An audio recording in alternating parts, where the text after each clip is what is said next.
So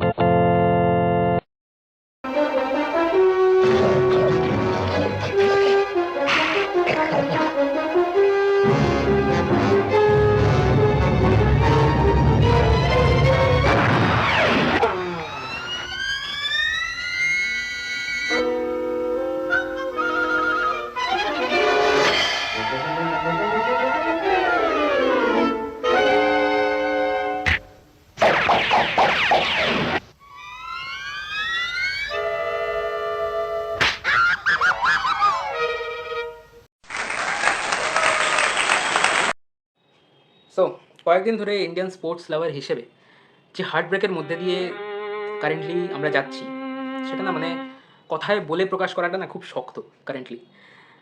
anyway, আজ video শুরু করা যাক। So hello, welcome to 3B sports. আর মানে হচ্ছে ব্যাট বল আর বাঙালি। 27 বছর পর শ্রীলঙ্কান ক্রিকেট একটা ওডিআই সিরিজ জিতেছে ইন্ডিয়ার এগেনস্টে। এবং মজার ব্যাপার হচ্ছে 1997 সালে সেই টিমে সনৎ জয়সুরিয়া খেলতেন এবং 2024-এ সনৎ জয়সুরিয়াই কোচ। তো সনৎ জয়সুরিয়ার মেন্টালিটি এবং সনৎ জয়সুরিয়ার এরা যে আমরা ফেস করতে চলেছি ওডিআই ক্রিকেটে, সেটা আমার না কোথাও না কোথাও একটু ফিল হচ্ছিল। কারণ টি-20 ক্রিকেটে অনেকে বলতে পারে টি-20 ম্যাচটা আমরা ডমিনেট করে জিতেছি, বাট সেখানে কিছু কিছু জিনিস ছিল যেগুলো লক্ষ্য করার মতো ছিল। যেমন আমি বলেছিলাম যে একটা কম্প্যাক্ট লাগছে লাইন আপটাকে। এবং আমি যেটা আবারও বলছি যে এই টিমটাই এশিয়া কাপ অনেকটা মানে এই মেজর অনেকটা টিম এশিয়া কাপ খেলেছে, সেখানে ফাইনাল খেলেছে, পাকিস্তানকে খুব ভালো হারিয়েছিল।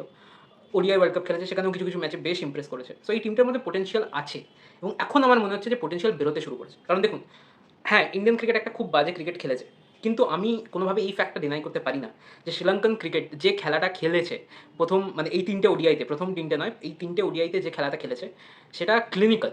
মানে ওরা নিজেদের দিক থেকে একদম পারফেক্ট জিনিসগুলো করেছে। আপনি যদি দেখে নেন, ব্যাটিং ওরা প্রত্যেকবার 3বারই টস জিতেছে।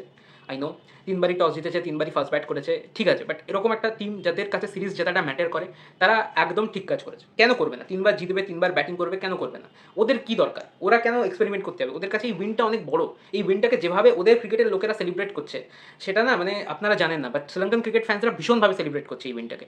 এবং এটা ওদের কাছে খুব বড় উইন, বিকজ শ্রীলঙ্কান ক্রিকেট অনেক দিন একটা চাপের মধ্যে ছিল। এবার সেই চাপটা কিছুটা রিলিজ হচ্ছে। এবার ওরা আবার, ওদের কাছে হোপস আছে যে ওরা ওডিআই ক্রিকেটে একটা খুব বড় নাম হতে পারে, যেটা ওরা একসময় ছিল। আপনারা যদি দেখেন, প্রত্যেকবার ওদের টার্গেট কিন্তু রান রেট ছিল না, রান রেট ছিলই না। ওরা প্রত্যেকবার একটা টার্গেট নিয়ে নামছিল। ওরা জানে ওরা ফার্স্ট ব্যাটিং করছে, ওরা ক্লিয়ার ছিল যে আমাদেরকে রানটা 220-র ওপরে করতে হবে, কিন্তু 250-র কাছাকাছি করতে হবে। প্রত্যেকবার ওরা তাই করেছে। প্রথমবার 230, তারপর 240, আর এইবারে তো অলমোস্ট 250 বলতেই পারেন। ফার্স্ট এরকম স্লো পিচে ফার্স্ট ব্যাটিং করা সবসময় ইজি হয় না, সেখানে শ্রীলঙ্কা প্রত্যেকবার এই ব্যাটিংটা করছে বিকজ তাদের মাথায় সেট আছে তাদের টপ অর্ডারের মধ্যে কিছু লোককে রান করতে হবে সবসময়, তারা জানে। এবার তো টপ 3 পুরো রান করেছে এই লাস্ট ওডিআইতে। আগের ম্যাচগুলোতে টপ 3 এর মধ্যে থেকে কন্ট্রিবিউশন প্রত্যেকবার আসছিল। ওরা জানে ওদের টপ 3 যদি রান করে দেয়, রানটা অটোমেটিক্যালি 200-র ওপর চলে যাবে। মিডল অর্ডার ওদের কোনো কন্ট্রিবিউট করেনি, কিন্তু লোয়ার অর্ডার থেকে ঠিক কন্ট্রিবিউশন এসে রানটাকে 250-এর কাছে নিয়ে চলে গেছে দুবারই। আর এবারেও তাই করেছে। এবারে কমিন্ডু ম্যান্ডিস ওই কাজটা করেছে। ওপরে নিশাঙ্কা একটা ভালো ইনিংস খেলেছে, স্লো বাট ভালো ইনিংস। দেখবেন স্ট্রাইক রেট কখনো প্রবলেম নয়। আপনি স্ট্রাইক রেটের বিচারে শ্রীলঙ্কান ক্রিকেটকে দেখেন, তাহলে আপনার হাসিই পাবে। কারণ কেউ 69-এর স্ট্রাইক রেটে ব্যাট করছে, কেউ 70-এর স্ট্রাইক রেটে, 72-এর স্ট্রাইক রেটে ব্যাট করছে। বাট এটা ম্যাটারই করে না, এটা ম্যাটারই করে না। ম্যাটার করে স্টেডিলি ব্যাট করা, এবং সেটা নিশাঙ্কা করেছে। নিশাঙ্কা 45 রান করেছে স্টেডিলি। তারপর Avishka Fernando 96 brilliant century deserve করতো। এই পুরো সিরিজে একটা সেঞ্চুরি হয়নি। আবিষ্কা ফার্নান্ডো সেঞ্চুরি হওয়াটা খুব দরকার ছিল আমার মনে হয়। মজা আসতো সেঞ্চুরিটা হলে, ভালো লাগতো, কিন্তু হয়নি, ঠিক আছে, আনফর্চুনেট। তারপরে ব্যাটিং করতে আসে কৌশল ম্যান্ডিস। তিনিও নিজের 50 করে যান, এবং সেটা খুব সুন্দর 50। কারণ তিনি কিন্তু অ্যাকচুয়ালি শেষের দিকে এসে যে 3টে 4 মারেন, সেটা খুব দরকার ছিল। এবং তারপরে কমিন্ডু ম্যান্ডিসও বেশ ভালো ব্যাটিং করেছে, বিশেষ করে আজকে যে 6টা মেরেছে সেটাও অসাধারণ লাস্ট ওভারে। তো এনিওয়ে, হ্যাঁ, রানটা দেখতে গেলে আমরা তো 110 রানে হেরেছি, কোনো দরকারই ছিল না অত রানের। বাট টেকনিক্যালি এটা সেই প্রেশার, এই যে 250-র কাছাকাছি রানটা, এটা কিন্তু অলরেডি ইন্ডিয়াকে মেন্টালি উইক করে দেয়। কারণ ইন্ডিয়া জানতো যে পিচটা স্লো, এবং তারা এটাও জানে যে ফার্স্ট আর সেকেন্ডে তাদের কী অবস্থা হয়েছে। তাই তারা খুব ভালো করে জানে যে এই রানটা তাদের জন্য সেফ না। এটা কিন্তু অলরেডি মেন্টালি যদি আমরা দেখি, ইন্ডিয়াকে অলরেডি ব্যাক ফুটে পাঠিয়ে দিয়েছিল এই রানটা। ইন্ডিয়াকে অলরেডি ব্যাক ফুটে পাঠিয়ে দিয়েছিল। এবং সত্যি কথা বলতে শ্রীলঙ্কা নিজের দিক থেকে পারফেক্ট স্পিনার খেলিয়েছে, অ্যাটাকিং স্পিনার খেলিয়েছে। এমন কোনো স্পিনার খেলেনি যারা ডিফেন্সিভ। এভরিবাডি যাদেরকে খেলাচ্ছে প্রত্যেকে উইকেট টেকার। ওয়ালা লেগে উইকেট টেকার। আপনি যদি দেখে নিন, যে লেগ স্পিনারটা খেলছে সে তো ডেফিনেটলি সবথেকে বড় উইকেট টেকার। আপনি একে দেখে নিন, হাসারাঙ্গা যে খেলছিল সে উইকেট টেকার ছিল। এছাড়া আসালাঙ্কা যে বল করছে সে উইকেট টেকিং মেন্টালিটি নিয়ে বল করছে, ডিফেন্সিভ মেন্টালিটি নিয়ে বল করছে না। তো এইগুলো দিয়ে ওরা না পুরোপুরি পারফেক্টভাবে নিজেদের ব্যাটিং বোলিং পুরোভাবে মানে একদম সাফাই করে রেখেছিল যে এভাবেই খেলাটা হবে, এবং এভাবেই ওরা খেলেছে। সো ওদের না পুরো আমি বলবো 10-এর মধ্যে 8 মার্কস তো ওরা ডিজার্ভ করে। কিন্তু ব্যাপারটা হচ্ছে যে যেটা শ্রীলঙ্কান ক্রিকেট করলো সেটা একদম পারফেক্ট। মানে ওটা নিয়ে আমার কোনো দোষ নেই। শ্রীলঙ্কার মতো ক্রিকেট যারা একটু পিছিয়ে আছে, তারা যদি নিজেদের হোম কন্ডিশন ইউজ করে একটা বড় টিমকে নিজেদের কান্ট্রিতে 2-0 হারায় আফটার আর টি-20 series loss, this is perfect. আমার এটা নিয়ে শ্রীলঙ্কান ক্রিকেটকে বলার কোনো জায়গা নেই, বা শ্রীলঙ্কান ক্রিকেটের এগেনস্টে কোনো অভিযোগ নেই। পারফেক্ট, একদম পারফেক্ট। এবার আমি ইন্ডিয়ান ক্রিকেটে আমাকে আগে বলুন, এই যে চেঞ্জেসগুলো আজ এইবারে ম্যাচে করা হলো, this is a defensive technique আর this is a defensive changes. আপনি আর্শদীপকে বসে রিয়ান পারাককে খেলাচ্ছেন, মানে আপনি বেশি ব্যাটিং খেলাচ্ছেন, উপর দিক দিয়ে বোলিংটাকে আরও কম করে দিচ্ছেন। বিকজ আপনার মাথায় চলছে কি যে পিচটা তো আছেই এবং এখানে তো বেশি মানে যাই রান করুক আমাদের সেই রানটা করতে হবে, তো আমরা বানিয়ে দিচ্ছি। আমি মানছি আপনি এক্সপেরিমেন্টাল একটা সিরিজ খেলছেন, ঠিক আছে, কোনো অসুবিধা নেই। বাট ভাই আপনি টিমে মানে তাদেরকে তো অ্যাড করুন, আপনি সিরিজটা অ্যাটলিস্ট জেতার চেষ্টা করুন। এক্সপেরিমেন্ট নিজের জায়গায়, যাদের চান্স দিচ্ছেন দিন, কিন্তু জেতাটাও তো দরকার। রিয়ান পারাক ডেফিনেটলি খেলা উচিত ছিল, কিন্তু সেটা শিবম দুবের জায়গায় খেলিয়ে দিতেন। আপনি কি করে অর্শদীপকে আপনার ওখান থেকে সরাচ্ছেন? অর্শদীপের তো আরও বেশি করে ওডিআইতে চান্স দেওয়া উচিত, বিকজ আমাদের একটা ফিউচার বোলিং ইউনিট তৈরি করতে হবে বুমরা শামির পরে। সেখানে তো অর্শদীপ একটা মেন কন্টেন্ডার, আপনি সেটা করলেন, আপনি সরিয়ে দিলেন, আপনি ক্লিয়ারলি ড্রপ করছেন এরকম একটা ফিল আসছে। দেন আপনি রাহুলকে ড্রপ করলেন, আপনি রাহুলের জায়গায় পান্তকে খেলালেন। আমি যদি সত্যি কথা বলি, রাহুল নয়, সব থেকে বেশি মেন ভিক্টিম হওয়া উচিত আইয়ার। হ্যাঁ, রাহুলের ওই আগের ম্যাচে যে ডাক যেটা করেছে সেটার জন্য আমি বলেছি, ক্রিটিসাইজ করেছি, বাট তার থেকেও বেশি ক্রিটিসিজম আমার শ্রেয়াস আইয়ারকে নিয়ে আছে, বিকজ ও স্পিন স্পেশালিস্ট। আইয়ার কোনো দিন, অনেক দিন হয়ে গেছে স্পিন ট্র্যাকে কিছু করে দেখায়নি। রাহুল করেছে, রাহুল গোটা ওয়ার্ল্ড কাপে করেছে দেখতে গেলে। রাহুল একটা ব্যাকআপ বা একটা সেই ব্যাক প্লেয়ার যে কোল্যাপস হয়ে গেলে টিমটাকে বাঁচাবে। আজকে তো আরোই কেউ বাঁচানোর ছিল না, একদম ক্লিনিক্যালি মানে একটা 138 অল আউট আমরা দেখতে পাচ্ছি। অ্যাকচুয়ালি সেটাই হয়েছে যেটা আমরা ভয় পাচ্ছিলাম, যে রোহিত যদি তাড়াতাড়ি আউট হয়ে যায় তাহলে কী হবে, সেটাই হয়েছে, যা হওয়ার কথা সেটাই হয়েছে। ব্যাপারটা হচ্ছে যে এসব করে লাভটা কী হচ্ছে, মানে এই গোটা টিমটাতে কোথাও আমি তো দেখতেই পাচ্ছি না যে কোথাও কেউ একটুও স্পিন খেলতে পারছে। আপনার না এক্সপেরিমেন্টটা ব্যাটিং অর্ডারে বা ব্যাটসম্যানদের ওপর না করে বা ব্যাটারদের ওপর না করে আপনার এক্সপেরিমেন্টটা করা উচিত ছিল নেটে। আপনি নেটে গিয়ে নিজেদের স্পিন খেলাটাকে একটু বেশি ভালো করুন। স্পিনের এগেনস্টে কোনো শট বা কোনো ইন্টেন্ট আমি আলাদা করে থার্ড ওডিয়াতেও পেলাম না, মানে যে ফার্স্ট অ্যান্ড সেকেন্ড ওডিয়াতে আমরা ভুল করেছি, সো থার্ড ওডিয়াতে আমরা কিছু একটা বেটার করবো, সেরকম কিচ্ছু পেলাম না। রোহিত তো অ্যাটলিস্ট কাউন্টার করার মানসিকতা নিয়ে খেলছে, বাকিরা কিসের মানসিকতা নিয়ে খেলছে আমাকে একটু জানান তো। ইনক্লুডিং কোহলি 3বার এলবিডব্লিউ হয়েছে, 3বার। He is the number 1 batter, he is the goat of this cricket, আর ও 3বার এলবিডব্লিউ হচ্ছে। 3বার এলবিডব্লিউ হয়েছে একটা মানুষ। আমি কয়েকদিন আগে পড়ছিলাম যে পাকিস্তানে কোনো একটা এক্স ক্রিকেটার বলেছে, আমি এক্স্যাক্টলি নামটা জানি না, পারলে আমি এখানে মেনশন করে দেবো, ডেফিনেটলি আপনারা দেখে নেবেন। তিনি বলেছেন যে একটা প্লেয়ার যদি 2বার এলবিডব্লিউ হয় কোহলির মাপে, তার মানে সে প্র্যাকটিসে নেই। 3 নম্বর বারও এলবিডব্লিউ হয়েছে এবং সেটা আরও দেখতে কুৎসিত। আপনি দেখে নিন, উনি পুরোপুরি মানে কোহলি পুরোপুরি লাইনটা খেলছে একটা বাইরের বল খেলার জন্য, মানে বলটা বাইরের দিকে টার্ন করবে সেটার জন্য একদম ওয়েট করে খেলছে, বলটা স্ট্রেট চলে গেছে।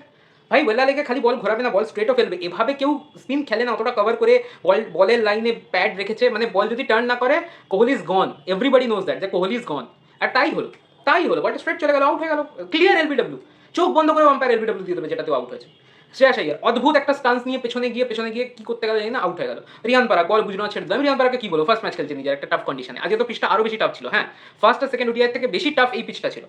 এর পরে আসে শুভমান গিল, আমি কিচ্ছু বলিনি ফার্স্ট সেকেন্ড ম্যাচ নিয়ে, আমি কিচ্ছু বলিনি, কিন্তু আজকে আমার একটা কথা বলার আছে।